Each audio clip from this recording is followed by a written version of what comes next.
अब यीशु मसीह के नाम में मेरा आप सबको जय मसीह की। मैं बात करूंगी कि बाइबल की सारी किताबें किस तरह से एक दूसरे से लिंक करती हैं। बहुत से ऐसे लोग हैं जो सिर्फ साम्स या गॉस्पेल की स्टडी करना ही पसंद करते हैं, लाइक प्रॉस्पेरिटी और हीलिंग मैसेज, ज्यादा से ज्यादा लव और मर्सी, लेकिन जजमेंट का मैसेज वो बिल्कुल पसंद नहीं करते। और फिर कई कहते हैं कि हमें रेवलेशन की किताब से डर लगता है। क्यों? चले बाद में कभी इस टॉपिक के ऊपर बात करूंगी, लेकिन मैं आज ये बताना चाहती हूँ ये बहुत जरूरी है हर क्रिश्चियन के लिए सॉलिड स्टडी करना खुदावंद के वचन की, क्योंकि अगर उनके पास खुदावंद के वचन की नॉलेज नहीं है तो वो खत्म हो सकते हैं। खुदावंद का वचन ही ये कहता है। इसलिए तो बहुत से लोग कल्ट में चले जाते हैं। ऐसे लोग हैं जो वर्ल्ड की चीजों को, जिन्हें खुदा पसंद नहीं करता, जिनके बारे में बाइबल के अंदर गलत बोला गया है, ऐसी चीजों को लाइक करते हैं। उन्होंने खुदावंद के वचन की सॉलिड स्टडी नहीं की। इवन बहुत से पास्टर प्रीचर्स भी आपको ऐसे मिलेंगे। आप खुदावंद के वचन की स्टडी करते हैं, खुदावंद के वचन को जानते हैं, वही आप दुआ में बढ़ सकते हैं, वही आपके अंदर फेथ ग्रो हो सकता है, वही आप स्ट्रगल करते हैं, कोशिश करते हैं कि हम खुदावंद में चले। बहुत से ऐसे लोग हैं, स्ट्रगल तो दूर की बात है, वो ऐसी चीजों को पसंद करते हैं,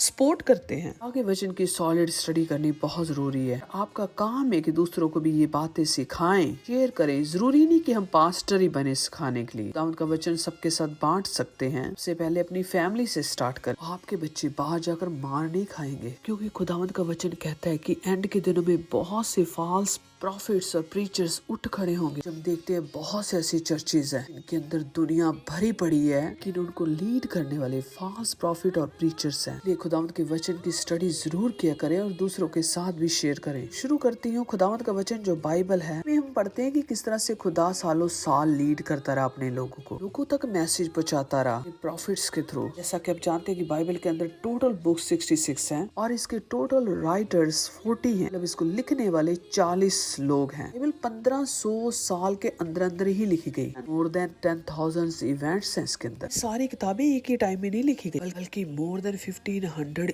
ईयर्स के डिफरेंट टाइम्स के अंदर लिखी गई। और फिर ये अलग अलग एरिया के अंदर लिखी गई। मतलब 3 डिफरेंट कॉन्टिनेंट्स में बाइबल लिखी गई। ये तीनों एरियाज एक दूसरे से दूर दूर थे और 3 भाषाओं में लिखी गई। और वो 3 भाषाएं हिब्रू, अरबिक, ग्रीक है। और ये एक बहुत बड़ा मिरेकल है। जब आप स्टडी करते हैं इसकी हिस्ट्री की, खुदावंद के वचन की, को पता चलेगा 3 अलग अलग जगहें हैं, 3 ही भाषाएं, 40 राइटर्स होने के बावजूद भी पूछने वाली बात है कि 1500 साल से भी ज्यादा टाइम लगा। उन ईयर्स के अंदर बहुत से लोग आए, पैदा हुए, मर गए। यहाँ से सोचिए अगर आप 100 ईयर्स पीछे ही चले जाएं, कितना लोग याद रखते हैं, कितना लोग फॉलो करते हैं किसी को। कितना बड़ा मिरेकल है। वो 1500 सालों से ज्यादा पीरियड के अंदर लिखी जाने वाली किताब है। कुछ स्कॉलर्स ने 1500 साल, कुछ ने 1600 साल का एस्टिमेट लगाया। इतने लंबे पीरियड में लिखी गई। जो मिरेकल है वो ये है, वो सारे ऑथर्स, सारे राइटर्स एक दूसरे के साथ एग्री हैं, एक दूसरे की बातों को फॉलो कर रहे हैं और उनमें कोई कॉन्ट्राडिक्शन नहीं है। वो कहीं भी एक दूसरे के अगेंस्ट नहीं है। फिर सबके सब यीशु की तरफ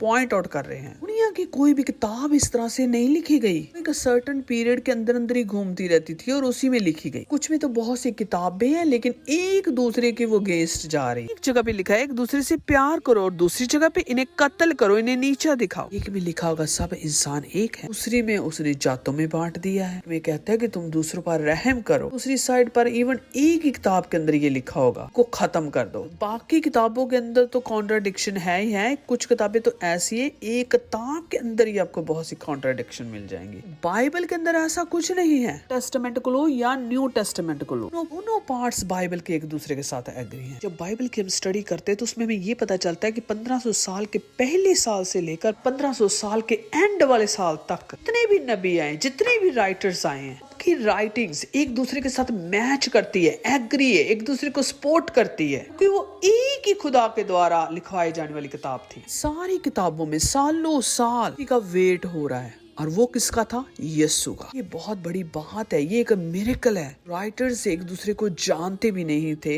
एक ही बात करते हैं और एक दूसरे के साथ एग्री भी हैं और एक दूसरे को फॉलो कर रहे हैं। ऐसा क्यों? क्योंकि उनके पीछे जो सबसे बड़ा मालिक है, जो दुनिया का मालिक है, जिसने दुनिया को क्रिएट किया है, वो इन राइटर्स को चुनता था, वो इन प्रॉफिट्स को चुनता था, वो इन्हें लीड करता था, वो इन्हें लिखवाता था, उस अपने पाक रूह का साया उनके ऊपर रखता था। वो उसी तरह से लिखते जाते थे, ऐसे खुदावंद का पाक रूह ने लीड करता था कि कभी पॉसिबल ही नहीं हो सकता। एक किताब 1500 साल से ज्यादा टाइम में लिखी जा रही है, लैंग्वेजेस भी अलग अलग हैं, एरियाज अलग अलग हैं, फिर भी एक ही बात लिख रहे हैं। मैसेज भी एक जैसा है, कमांडमेंट्स एक जैसे हैं, हिस्ट्री एक जैसी है, थॉट्स एक जैसी हैं, लाइफ स्टाइल एक जैसा है।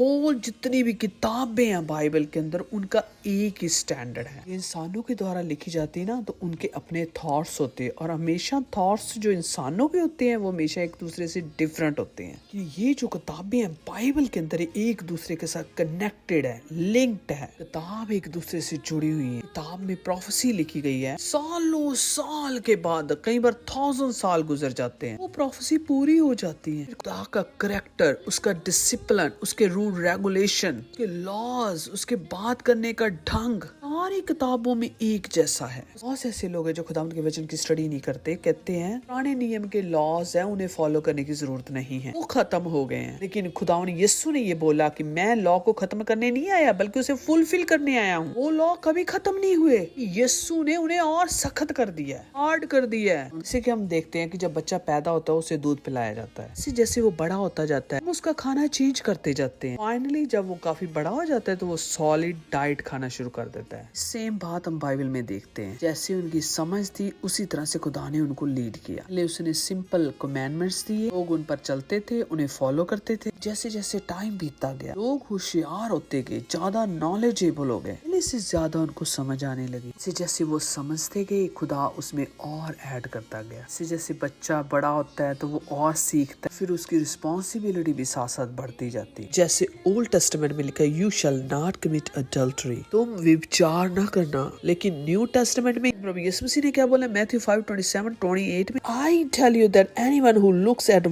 Woman lustfully has already committed adultery with her in his heart. Yeshu Masih ने अडल्टरी को डीप और खोल कर बता दिया। ये अडल्टरी एक्चुअली में है क्या है। अगर कोई औरत की तरफ गलत नजर से भी देख लेता ना तो उसने गुनाह कर दिया, उसने ज़नाकारी कर दी, उसने व्यभिचार कर दिया, उसने अडल्टरी कर दी है। यीशु ने उस रूल को, उस लॉ को और भी हार्ड कर दिया, और तो कहीं चेंज नहीं हुआ बल्कि फुलफिल हो गया, और भी क्लियर तरीके से ये समझ आने शुरू हो गया ये लॉ की इसकी स्टार्टिंग क्या है। इसकी डिटेल में नहीं जाना चाहती क्योंकि मेरा कोई और टॉपिक है। मेरा ये पॉइंट है कि ओल्ड टेस्टामेंट में कोई भी ऐसी बात नहीं है जिससे न्यू टेस्टामेंट में गलत बोला गया। न्यू टेस्टामेंट में ऐसी बात है जो ओल्ड टेस्टामेंट में गलत है, ऐसा कहीं भी नहीं है। फिर बड़ी डिटेल है इसकी, फिर कभी बात करेंगे। बाइबल के अंदर जितने भी राइटर्स हैं वो एक दूसरे को सपोर्ट करते हैं। शुरू से लेकर जब हम बाइबल को पढ़ते हैं थ्रू आउट का बाइबल हमें ये पता चलता है कि खुदावंद एक ही है। वो सिर्फ प्यार का खुदा नहीं बल्कि जस्टिस का भी खुदा है। क्लियरली पता चलता है कि खुदा किस तरह से लोगों को लीड कर रहा था, उन्हें सिखा रहा था, उन्हें समझ दे रहा था। Really beautiful. तो सारी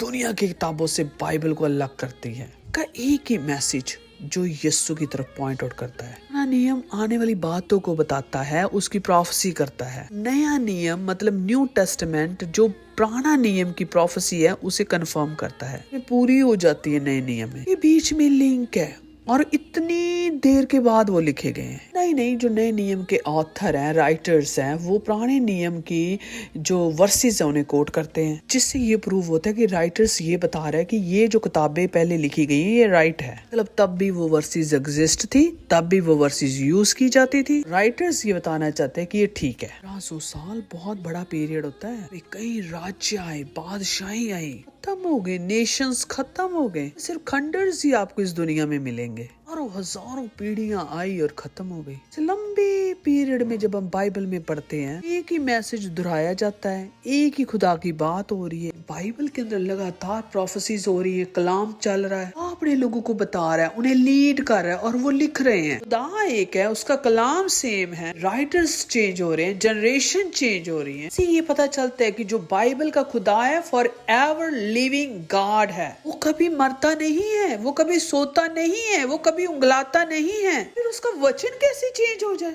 वेरी शेमफुल जो लोग ये कहते हैं कि खुदा का वचन चेंज हो गया। ऐसे लोग शैतान की ग्रिप में हैं। लेकिन बाइबल में हम पढ़ते हैं पहले प्रोफेसी करवाता है, फिर उन्हें सालों साल बाद पूरा करता है। वो होलीनेस जो हम पुराना नियम में देखते हैं, वही होलीनेस ऑफ गॉड हम नए नियम में देखते हैं। पुराना नियम में भी खुदा अडल्ट्री के खिलाफ था, फोर्निकेशन के खिलाफ था, नए नियम में भी वो खिलाफ है। अब दुनिया की किताबों में देखोगे ना, साइड पे तो वो कहते हैं कि ये फोर्निकेशन है, ये गलत काम है, ये अडल्ट्री है, जनाकारी है। दूसरी साइड पे वो खुद ही करी जा रहे हैं। इमोरलिटी को वो बढ़ावा दे रहे होते। थॉट्स, उनके वचन आपस में मैच नहीं खाते। उनकी कहानियों और वचनों में कोई दम नहीं है। जब आप खुदावंद के वचन बाइबल की स्टडी करते हैं, को नजर आती सुपरनैचुरल पावर जो इसे होल्ड कर रही है, खुदावंद के वचन को लिखवाती रही है। वेज हैं जो बाइबल को प्रूव कर सकते हैं, बता सकते हैं कि बाइबल खुदावंद का वचन है। बाइबल के बाहर जो फैक्ट्स हैं, हिस्टोरिकल, आर्कोलॉजिकल, साइंटिफिक, वो ही सिर्फ सपोर्ट नहीं करते, लेकिन बाइबल अपने आप में अपने लिए स्टैंड करती है। खुदा का वचन है और इसे सुनो। पीछे डिवाइन पावर नजर आती है। राइटर्स ने सेम मैसेज के साथ लिखा है इसे। ये पता चलता है जब हम स्टडी करते हैं कि बाइबल को लिखने के लिए ऑल माइटी पावर का होना बहुत जरूरी है। जब एक इंसान दुनिया में आता है वो खत्म हो जाता है, लेकिन बाइबल को लिखने वाले इतने सारे राइटर्स को खुदा ने चुना, उन्हें लीड किया, उनसे लिखवाया। बाइबल बहुत से युद्धों में से गुजरी, बैटल्स में होकर गुजरना पड़ा। कोई भी दुनिया की ताकत से गिरा नहीं सकी। दुनिया की किसी भी किताबों को ऐसी बैटल्स का सामना नहीं करना पड़ा। बाइबल में हम जमाने गुजरते देखते हैं। जैसे आइज़िया में प्रोफेसी की गई यीशु के बारे में, इसके जन्म और मृत्यु के बारे में बताती। नए नियम में जब हम पढ़ते हैं तो गॉस्पेल में वो कंफर्म हो जाता है, ऐसा हुआ था। बल्कि फर्स्ट बुक जेनेसिस से लेकर लास्ट बुक रेवलेशन तक हम देखते हैं एक ही खुदा है, एक ही मैसेज है, एक ही गोल है। ऐसा कुछ नहीं है अब खुदा इसकी फॉर्म में आ गया, अब खुदा उसकी फॉर्म में आ गया, ये हो रहा था दुनिया में तो इस वाले खुदा को भेज दिया, वो हो रहा था दुनिया में उस खुदा को भेज दिया। बाइबल में क्लियरली ये पता चलता है कि खुदा किस तरह से बात करता था और वो नबियों को भेजता था, अपना मैसेज लोगों तक पहुंचाता था। वो मैसेज था उसके आने का, साल्वेशन का, और फिर वो आखिर में खुद ही दुनिया में आ जाता है। 1998 में टाइम्स मैगजीन के अंदर लिखा गया बाइबल के बारे में, बाइबल मोस्ट एक्यूरेट बुक है। ये लेवल में कोई भी दूसरी किताब नहीं है जो उन जमानों में लिखी या उसके बाद में लिखी, वो भी इतने लंबे पीरियड में और इतने सारे राइटर्स के द्वारा। सारी बातें जो 1500 साल से पहले या बाद में या मिडल में लिखी गई, वो एक दूसरे के साथ लिंक करती है। एग्जाम्पल के तौर पे मैं आपके सामने पढ़ती हूँ गलेशियन 4:30। परंतु पवित्र शास्त्र क्या कहता है? दासी और उसके पुत्र को निकाल दे, क्योंकि दासी का पुत्र स्वतंत्र स्त्री के पुत्र के साथ उत्तराधिकारी नहीं होगा। और यहाँ पे बात कर रहा है रूह से और जिस्म से पैदा होने वाले इंसान के बारे में। इस वर्ष में पॉल उस कहानी की उदाहरण दे रहा है जो उससे 1000 years बिफोर हैपन हो चुकी थी। और इस कहानी का जिक्र बाइबल की फर्स्ट बुक जेनेसिस में आता है। पॉल अपनी प्रीचिंग के दौरान इस कहानी को दोहरा रहा है लोगों को टीच करने के लिए कि पीछे खुदावंद के पाक रूह का हाथ है, उसे सिखा रहा है जो प्रीवियस स्टोरीज ऑलरेडी हैपन हुई है। तरह से बाप दादा खुदावंद के पीछे चलते थे, का पाक रूह से रिमाइंड करवा रहा है। वो कलाम को यूज कर रहा है जो बहुत सालों साल पहले बाइबल की बुक जेनेसिस में लिखा गया। 1000 years के बाद भी पॉल उसे यूज कर रहा है। बाउंड वुमन और फ्री वुमन की बात कर रहा है। खुदावंद के पाक रूह का काम नजर आता है। इससे हमें ये पता चलता है जितनी भी राइटर्स है बाइबल के अंदर, चाहे वो ओल्ड टेस्टामेंट के हैं चाहे न्यू टेस्टामेंट के हैं, वो सब एक दूसरे के साथ एग्री हैं, एक दूसरे को सपोर्ट करते हैं। इससे ये पता चलता है कि खुदावंद का वचन जो बाइबल है कभी बदला नहीं है। हमेशा से प्रॉफिट्स और प्रीचर्स ने उसे यूज किया है, क्योंकि कॉन्टिन्यूली खुदाओं ने लीड कर रहा था। प्रॉफिट्स, किंग्स, प्रीचर्स आए हैं, खत्म हो गए, वही का वही खड़ा है जो आने वाली हर पीढ़ी को इस्तेमाल कर रहा था, कि बीच में से लोगों को चुनता था, उन्हें इस्तेमाल करता था और अपना वचन डिलीवर करता था। इसीलिए तो उनको प्रीवियस जो लोगों के द्वारा दिए हुए वचन थे उनको याद होते थे। Is the reason why all the scriptures are linked together. Galatian 1:11 और 12 में अपोस्टल पॉल ये कहते हैं, भाइयों मैं तुम्हें बता देता हूँ कि जो समाचार मैंने सुनाया है वह मनुष्यों का नहीं, क्योंकि वह मुझे मनुष्यों की ओर से नहीं पहुँचा, ना मुझे सिखाया गया, पर प्रभु यीशु मसीह के प्रकाशन से मिला। खुदावंद का बंदा अपोस्टल पॉल जो राइटर भी है, इस बात को क्लेम करता है कि ये जो कलाम है, ये जो वचन है, इंसानों के द्वारा नहीं दिया गया, ये इंसानों के द्वारा नहीं सिखाया गया, खुदा के प्रकाश से मिला है, यीशु के प्रकाश से मिला है, डिवाइन पावर से मिला है। खुदा का वचन इंसान के माइंड की उपज नहीं है कि ये खुदावंद की विजडम है, खुदावंद की तरफ से दिया गया। जगह जगह पर बहुत सारी आयतें हैं बाइबल के अंदर जो मैं मेंशन नहीं कर रही, लेकिन अगर आप पढ़ेंगे डिटेल में आपको पता चलेगा। बार राइटर्स इस बात को क्लेम करते हैं कि ये खुदावंद का वचन है, खुदावंद की तरफ से मिला, इंसानों की तरफ से नहीं है। मैं बहुत से लोग जानते हैं, जो नहीं जानते मैं उनके लिए बताना चाहता हूं। एक पढ़ा लिखा इंटेलिजेंट पर्सन जो खुदा के लोगों के खिलाफ था, जो चेलों के खिलाफ था, जो यीशु की प्रीचिंग के खिलाफ था। बुक ऑफ एक्ट्स में इसकी सारी कहानी आपको मिल जाएगी, किस तरह से इसकी लाइफ चेंज हो गई। यीशु को देखा, उसकी जिंदगी चेंज हो गई। यीशु ने उससे बातें की, आका पाक उसे लीड करता था। उसने कभी शादी नहीं बल्कि सारी लाइफ यीशु की प्रीचिंग के लिए लगा दी और यीशु के लिए ही वो मर गया। और दुख उठाए उसने। जब आप उसकी लेटर्स को पढ़ते हो, उसमें भूख और प्यास नजर आती खुदा के कामों की, उसमें बर्डन नजर आता है सोल को बचाने का। पॉल जगह जगह पर, और पॉल ही नहीं सिर्फ बल्कि बाकी जो डिसाइपल है वो भी खुदावंद के वचन को बार बार यूज करते हैं, ओल्ड टेस्टामेंट की आयतों को इस्तेमाल करते हैं, यीशु के कही हुई बातों को इस्तेमाल करते हैं। ये आयतें आपको बाइबल में बहुत सी मिल जाएंगी। नहीं तो सिर्फ एक ही आयत यूज की है एग्जाम्पल देने के लिए, ऐसी बहुत सी आयतें आपको मिलेगी बाइबल में। इससे ये पता चलता है कि राइटर्स एक दूसरे को सपोर्ट करते हैं इस बात के लिए कि ये खुदावंद का वचन है और ये राइट है। इसी की अगर आप 20 आयत को पढ़े तो उसमें ये लिखा है, जो बातें मैं तुम्हें लिखता हूँ परमेश्वर को उपस्थित जानकर कहता हूँ कि मैं झूठी नहीं। आज मैं आपको ये बताना चाहती हूँ कि ये खुदावंद का वचन ये क्लेम करता है कि वो झूठा नहीं है, वो खुदावंद का सच्चा वचन है। बाइबल अपने आप के लिए स्टैंड करती है। ये वचन की जो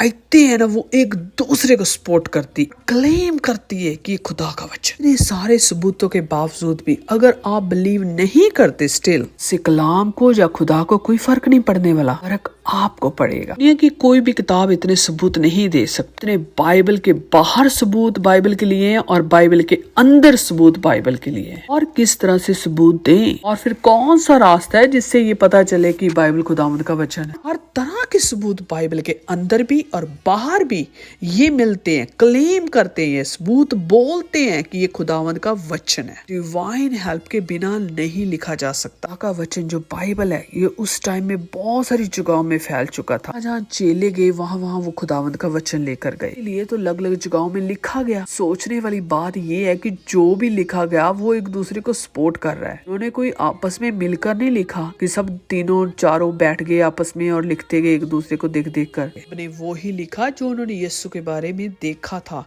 जो उन्होंने सुना था, वो यीशु के साथ रहते थे। वो ही लिखा जो खुदा के पाक उन्होंने लीड किया। ये बहुत बड़ा मिरेकल है कि स्टिल ये कलाम चाहे अलग अलग लोगों के द्वारा अलग अलग जगहों में ओवर 1500 ईयर्स के दौरान लिखा गया, स्टिल वो एक दूसरे के साथ मैच कर रहा है। बिना किसी मिस्टेक के एक ही बात कर रहे हैं कि मंजिल एक है, उनका गोल एक है, कि टीचिंग एक है, क्योंकि ये एक ही खुदा को मानने वाले लोग थे। एक ही खुदा जो इटर्नल है, जो कभी सोता नहीं, जो कभी मरता नहीं, जो जिंदा खुदा है, उसने लीड किया इस वचन को लिखने के लिए। God bless all of you.